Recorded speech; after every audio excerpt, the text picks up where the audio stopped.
Fala, galerinha dos primeiros anos, tudo bem com vocês? Cara, que imensa saudade de estarmos na sala de aula, vocês não sabem quanto. Mas vou trazendo então aqui o PowerPoint comentado, né, do capítulo 5, e aí eu vou pedir para vocês o seguinte, tá? Se vocês fizerem como eu postar lá nos grupos de WhatsApp, ou seja, conseguir assistir a este PowerPoint, né, no dia que eu postei, pedir para vocês já fazerem, né, as atividades de aplicação, propostas, né, e deixar a folha Z como tarefa, tá bom? Então, se vocês já fizerem essas atividades, na hora da live, que vai ser no dia seguinte a que eu estou gravando o PowerPoint, a gente já vai poder tirar mais dúvidas, né, sobre a matéria, que esse é o meu principal objetivo, tudo bem? E, claro, né, objetivo de vocês também, não ficarem com as dúvidas. Eu vou pôr para reproduzir, então, aqui o PowerPoint, e aí a minha imagem vai sair, né, no primeiro momento, eu só volto no final, tá bom? Vamos colocar aqui para reproduzir, vai desaparecer o Daniel, desapareceu, né? Eu vou trocar aqui o ponteiro, tá? Vou colocar um ponteiro mais bonitinho, né? Então vamos lá, ó. Então peguem o capítulo 5 do livro de vocês, tá? E a parte sobre população, né? O último capítulo do livro 1, né, em geografia, tá bom? Então, gente, a gente vai debater quais temas aqui, ó. E eu vou explicar agora para vocês o que é cada um deles. Ó, população absoluta, a quantidade de pessoas que vivem em um determinado país ou local, né? Então é o total de habitantes. População relativa é o número de habitantes dividido por quilômetro quadrado, né? Ou seja, quantos habitantes tem na área do país. Então, pega a quantidade de habitantes e divide-se pela área do país, tá certo? O Brasil, por exemplo, tem aproximadamente 212 milhões de habitantes. Numa área de 8.548.000 quilômetros quadrados, é feita a divisão e chega a ser um número, né, mais ou menos, né, de 20 a 22 pessoas por quilômetro quadrado. Tá? Precisa confirmar na conta, tá certo? Alguns países têm mais de 360 habitantes por quilômetro quadrado. Algumas cidades passam de 2.000 pessoas por quilômetro quadrado, né? Todas empoleiradas, em apartamentos, né, como é a vida moderna, tá bom? Crescimento vegetativo, né, é o CV, é importante saber isso aqui. É a diferença no número de mortos e nascidos de um país, tá, em um determinado período. Geralmente usa-se um ano, né, para fazer essa medição. Então a diferença de mortos e nascidos é o crescimento vegetativo total daquela localidade, perdão, tá? Taxa de natalidade, o número de pessoas que nasceram, tá certo? Então você pega o número de nascimentos em um determinado período, normalmente um ano também, faz vezes 1.000 e o resultado, tá, é dividido pela população do país. Aí você tem a taxa de natalidade na fórmula matemática. Mortalidade é a mesma coisa, só que com o número de pessoas, né, que faleceram. Tudo bem? Crescimento demográfico, né, é quanto a população está crescendo, tá bom? Expectativa de vida é a esperança de vida que aquela população vai viver, tá? Quanto melhores as condições do país, maior a expectativa de vida desse local. E superpovoamento, né? Se um local está tendo um crescimento acima da média, principalmente mundial, da população, tá bom? Que pode ser desencadeado por diversos fatores, tá? Por exemplo, após a Segunda Guerra Mundial, tivemos um baby boom nos países desenvolvidos, né, começaram a nascer muitos bebês, tá? Então ali houve um superpovoamento, né, num determinado momento. A China posteriormente, a Índia, tá, também tiveram crescimentos, né, que são bases de estudo e também de possíveis controles, né, populacionais, tá bom? Bom, então, a primeira parte que eu vou explicar aqui da matéria para vocês é o malthusianismo, tá? Ele vem de Thomas Robert Malthus, né, que era um antigo pastor, tá bom, que fez, né, lá mais ou menos lá no final do século XVIII, né, ele fez uma teoria que foi feita no contexto da primeira Revolução Industrial. Ah lá, falei 1898, é lá mesmo, tá? Eu não tinha lido aqui. Então ele tem uma teoria, enquanto a produção de alimentos seguiria uma progressão aritmética, ou seja, a cada 25 anos subiria um ponto, ó, 0, 1, 2, 3, 4, o crescimento populacional seguiria uma progressão geométrica, ou seja, 0, 2, 4, 8, 16. Iria dobrando a cada 25 anos. Tá bom? E aí, então, teria o quê? Um desequilíbrio. Né? Você veja aqui, ó, o crescimento populacional, né, nessa curva. A gente está falando muito de curva, achatar a curva, né, com o coronavírus. Então, olhando essa daqui, ó, o crescimento populacional ia tomar uma curva de subida muito maior do que a produção de alimentos. Ó. Iriam se encontrar e aqui teríamos uma crise, né? Uma crise social, uma crise de alimentos, fome, né? Violência, tudo pela falta de comida, tá bom? Então a proposta era controlar a natalidade por meio de abstinência sexual e submissão religiosa, ou seja, casamentos tardios, né? Apenas ter relações após o casamento, um filho por casal, né? E ele não considerou, né, na sua proposta, o que tem uma falha aqui, ó, o impacto da revolução tecnológica na agricultura. Até porque estava começando o impacto da tecnologia com a Revolução Industrial, a primeira ainda, na época que ele escreveu. Tá? Então, como ele não tinha bola de cristal, ele calculou segundo os números da época dele, que, segundo muitos estudiosos, estavam corretos. Tá? Mas a Revolução Tecnológica, né, fez com que as pessoas se preparassem melhor no sentido de estudos, né, trabalhassem mais, tivessem menos filhos, tá? E aí teve uma tendência nos países que esse controle de natalidade ocorresse de forma natural, tá bom? Sem imposições, de certa forma, num primeiro momento, tá bom? Seguindo aqui, então. E aí nós temos os neomalthusianos, né? O neo de novo, ou seja, os novos malthusianos, que começam no contexto de pós-Segunda Guerra Mundial, tá? Principalmente a partir da década de 50. Por quê? Como eu disse, ocorreu um baby boom, né? Os países desenvolvidos tiveram muitos nascimentos de bebês, né? Os soldados voltaram das guerras, sei lá, se foi algo natural do ser humano, né? No momento que tivemos tantas mortes, né? Para a esperança voltar, as pessoas passaram a ter filhos, mas não de forma consciente, né? É estudado, inclusive, esse fenômeno, né? Muito, inclusive. Então, gerou um crescimento populacional. Então, o que os neomalthusianos diziam? Ó? Crescimento populacional gera gastos em infraestrutura, que gera baixo investimento em tecnologia, que gera baixo desenvolvimento econômico, que gera instabilidade política. Então, eles eram contra esse crescimento. Né? Aliás, eles culpavam o crescimento populacional pela pobreza no mundo, o que vai ser uma contradição que a gente já vai ver aqui. Então, qual que era a proposta que eles tinham? Ó? Controle da natalidade através da distribuição de métodos anticoncepcionais, esterilização em massa da população feminina, tá? Então, eu acho que os homens, né, costumam, né, não ter muita responsabilidade, não estou dizendo todos, tá, gente, mas uma parcela, né, nos filhos que colocam no mundo. Então, eu não sei porque eu achei até meio machista não ter colocado aqui, né, o controle também, né, da esterilização em massa dos próprios homens, né? Que muitos fazem filhos e deixam os filhos ao Deus dará no mundo aí.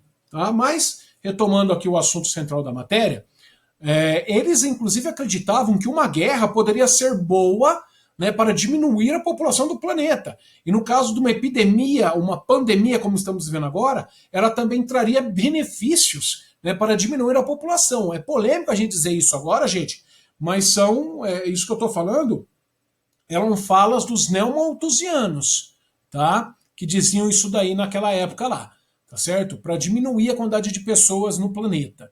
Não que é o que esteja acontecendo agora, tá? Não confundir falas neomalthusianas com um problema de saúde mundial, tá bom?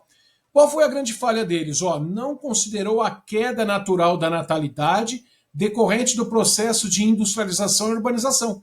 Como eu tinha dito anteriormente, tá? Mesmo pós Thomas Malthus e pós os neomalthusianos, com a aceleração da urbanização pelo planeta, inclusive em países subdesenvolvidos, tá? E a industrialização, as pessoas passaram a ter menos filhos. Né? O popular comprou uma televisão e tem entretenimento, né? E acaba, né, não tendo mais as atividades anteriores com a sua esposa. Né? O que é, de fato, um pouco de, como eu poderia definir, um conhecimento popularesco. Né? Eu não dou uma base científica a esse tipo de conhecimento. Tá certo? Bom, temos também a teoria reformista ou marxista, né, que vem de Karl Marx, que o contexto, né, vem pelos seus seguidores na década de 70, lembrando que o Marx já tinha falecido há mais de 100 anos, né, ou quase isso, nos países de terceiro mundo, tá bom? Então, a teoria era essa aqui, ó. O crescimento populacional é resultado das desigualdades sociais e da falta de investimentos em educação e cultura, tá? Que as pessoas, infelizmente, mais humildes passavam a ter mais filhos, né? Na sua proposta, previa a distribuição de renda e investimentos sociais para as pessoas serem mais estudadas e mais conscientes e, dessa forma, terem menos filhos. Qual foi a grande falha? Não considerou a estrutura desigual do sistema capitalista, tá bom? Em que alguns países, né, já tinha esse controle natural com o crescimento da tecnologia, das indústrias, dos meios sociais, da saúde, melhorias nesse setor. Tá certo? Deixa eu só achar minha ponta aqui, seguindo. Então, ó, vocês têm aqui as fases da transição demográfica, tá? Então, todo país, necessariamente, ele passa por essas 4 fases quando ele consegue concluir o seu desenvolvimento.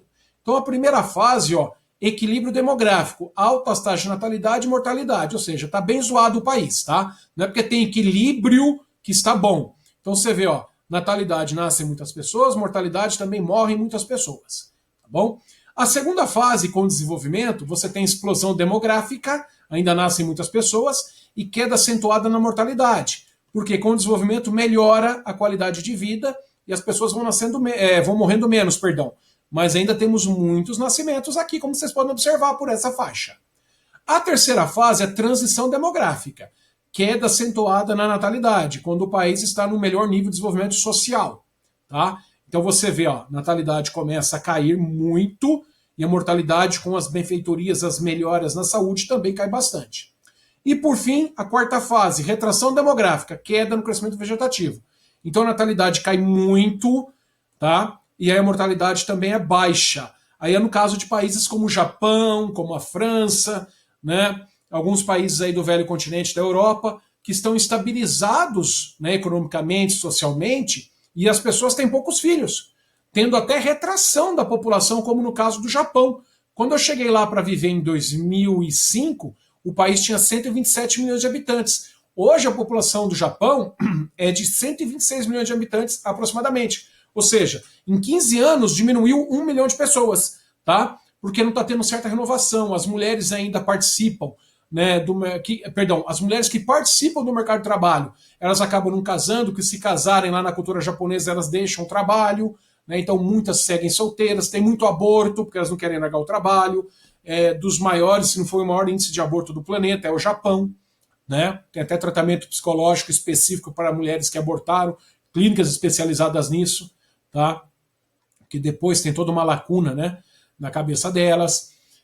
Então, todos esses fatores somados, né, ao desenvolvimento natural da sociedade japonesa levou a nascer menos pessoas do que morrem atualmente, apesar da longevidade japonesa ser uma das maiores do planeta. Tá bom?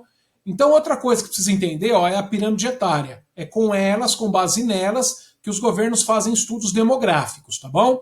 Ou seja, é um gráfico, ó, em forma de pirâmide. Aqui, nesse caso, os homens estão do lado esquerdo, mulheres do lado direito, né? Mas pode eventualmente, né, ser do lado dos opostos, depende de quem fez, mas a regra geral é esta, tá? Então você vê que ela vai de 5 em 5 anos, né? Então mostra de 0 a 4, de 5 a 9, 10 a 14 e assim por diante, tá? A quantidade de mulheres do lado direito e de homens. Então vocês veem que em nascimentos nessa pirâmide está nascendo até mais homens, tá? Mas no caso, tá, as mulheres, elas têm uma tendência a morrer menos. Você vê que no topo, ó, tem mais senhoras do que senhores com mais idade. Porque as mulheres têm o hábito de se tratarem mais, vão mais ao médico, né? Fazem tratamentos preventivos. Já o homem, né, e este que eu vos falo pode dar o exemplo, só vai ao hospital quando já está com a coisa feia, né? O homem tenta adiar sempre. Sem dizer que os homens se envolvem mais em acidentes de trânsito, né, algazarras, tentam fazer algumas gracinhas que acabam redundando em acidentes, tá? Aliás, tem uma postagem no Facebook, né, com um cara numa piscina, né, com um fio ligando o rádio, né, em pé, assim, tipo fosse uma prancha, e o fio sustentado por 2 chinelos. Se aquele fio cai na água, dá um choque e morre todo mundo, entendeu? Então, a estrutura da pirâmide, ó, jovens de 0 a 20 anos, adultos de 21 a 59, idosos acima de 60. Quanto maior a base da pirâmide, mais jovem é um país e mais problemas sociais ele tem, tá bom? quanto mais ela vai se afunilando, menor a expectativa de vida. Quanto mais ela é gordinha assim, melhores as taxas do país. Tudo bem? Quanto mais curta a base, né, o país tem taxas de envelhecimento alta, né, e pouca renovação da sua população. Seguindo então, ó, você tem os exemplos. Então, o que eu falei, ó, o país jovem, a base larga, tá? E as pessoas vivem pouco, a expectativa de vida baixa, tá? É típico de país subdesenvolvido, agroexportadores, tá bom? País em transição, ó, redução da natalidade, ela começa a reduzir, a expectativa de vida está aumentando um pouco, tá vendo como está ficando mais gordinho aqui? Então ele está melhorando. Então aumenta a participação de idosos na estrutura, típica de países subdesenvolvidos industrializados, bem semelhante à brasileira, tudo bem? País idoso, ó, elevada expectativa de vida associada ao crescimento vegetativo muito baixo ou nulo. Então as pessoas vivem muito, nascem poucas, olha a base aqui, ó, como está nascendo menos nos últimos anos, né, predomínio da população adulta e a base, né, dos idosos maior do que as outras duas aqui. Tudo bem? Típica de países desenvolvidos industrializados. E essa base de idosos pode vir no futuro a superar a base, né, das pessoas, né, adultas. Tudo bem? Bom, olha, por exemplo, a evolução da pirâmide etária japonesa. Em 1950, você vê que ela tinha uma base larga, o país recém saído de uma guerra, tá? Você tinha quase 60% da população em idade adulta, tá? Idosos era uma parcela menor e a de jovens também, tá bom? Em 2004, veja como já era muito maior a dos idosos em relação a 1950 e como diminuiu a de jovens, caindo para 13, quase 14%. Tudo bem? Em 2050, estima-se que serão 35,7% de idosos, 53,6% de pessoas em idade adulta, tá? E 10,8% apenas de jovens. Isso preocupa o governo japonês, que tem investido em políticas de natalidade. Aliás, você tem um filho lá, você recebe um bônus do governo para pagar as primeiras despesas, né? Existem incentivos e descontos em aluguéis e descontos, sim, grandes, chegam a mais de 2/3 do preço do aluguel em apartamentos do governo, né, para uma pessoa, tá, que seja mãe solteira, né, para incentivar as pessoas a não praticarem o aborto, tá? E também por isso que o país abre muito para imigrantes, porque dá uma olhada a concentração de idosos e a quantidade de pessoas bem menor, né, no setor produtivo, tudo bem? Aliás, no Japão ocorre remanejamento de escolas, né? Ou seja, uma escola fecha e lá as escolas é igual ao sistema estadual no Brasil, né? Por bairros. Nossa, tremi aqui agora sem querer. Aí as pessoas, né, elas vão distribuídas pela escola do seu bairro. Então fecha uma escola, as outras escolas em volta absorvem aquelas pessoas que não tem mais aquela escola, porque está diminuindo o número de alunos, fechando loja de brinquedos, um fenômeno em país desenvolvido, não só pela internet, competição, pela redução no número de nascimentos. Tá bom?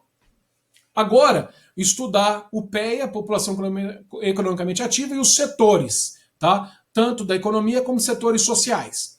Então, ó, população economicamente ativa, ó, o que é a definição disso? Conjunto de pessoas que exercem atividade remunerada, não remunerada e aos desempregados, ou seja, todos aqueles que estão aptos ao trabalho, tá bom? Mesmo que a pessoa não esteja empregada, ou a pessoa seja autônoma, ou a pessoa é um empregado formal, registrado com carteira, tá? Todos que estão na faixa apta ao trabalho compõem o PEA, que é dividido nesses setores, ó. Setor primário, atividades de extração ou produção de matérias-primas, tá? Setor secundário, responsável pela transformação das matérias-primas em produtos manufaturados, tudo bem? Indústria, construção civil, aqui no primário agricultura, extração mineral, vegetal, tá?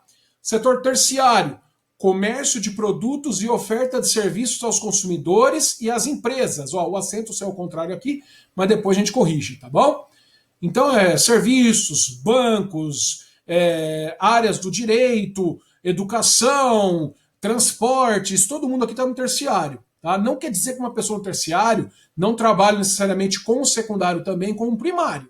Tá? Então, isso daqui não é fixo, tá, gente? Uma pessoa do terciário muitas vezes tem que comprar uma produção agrícola, então tem que entrar em contato com a área primária e também com as indústrias no setor secundário. E construção civil, tá?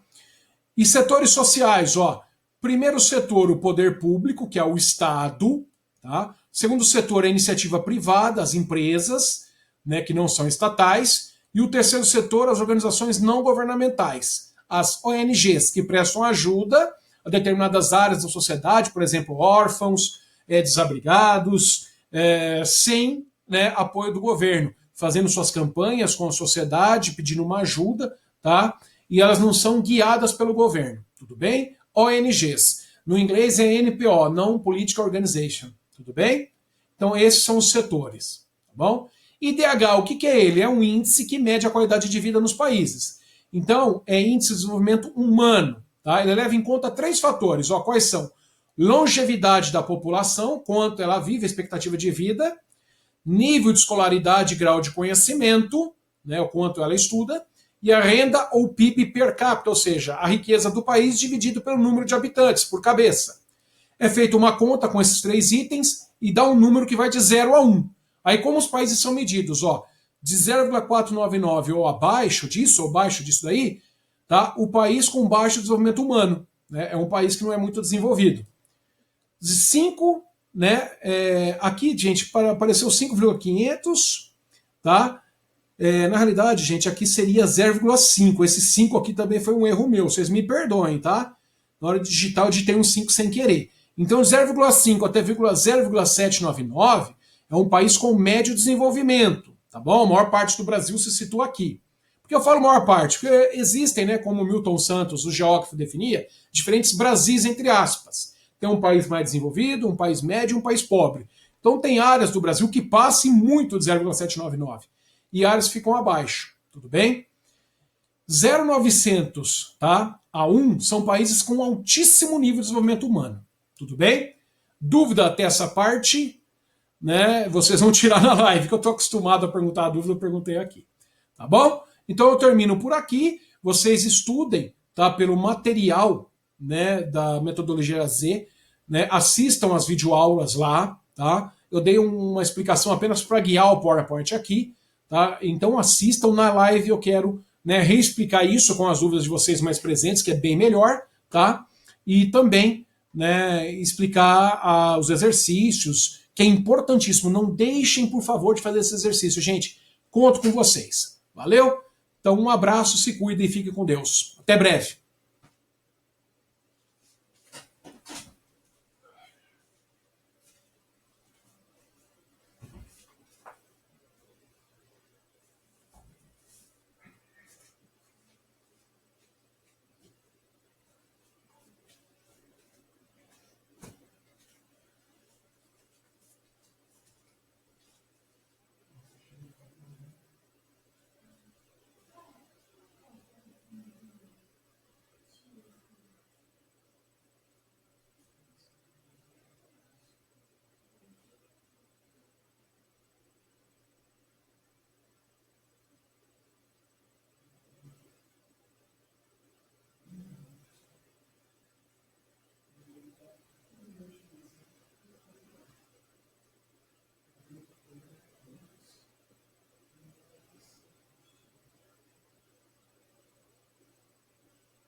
Pode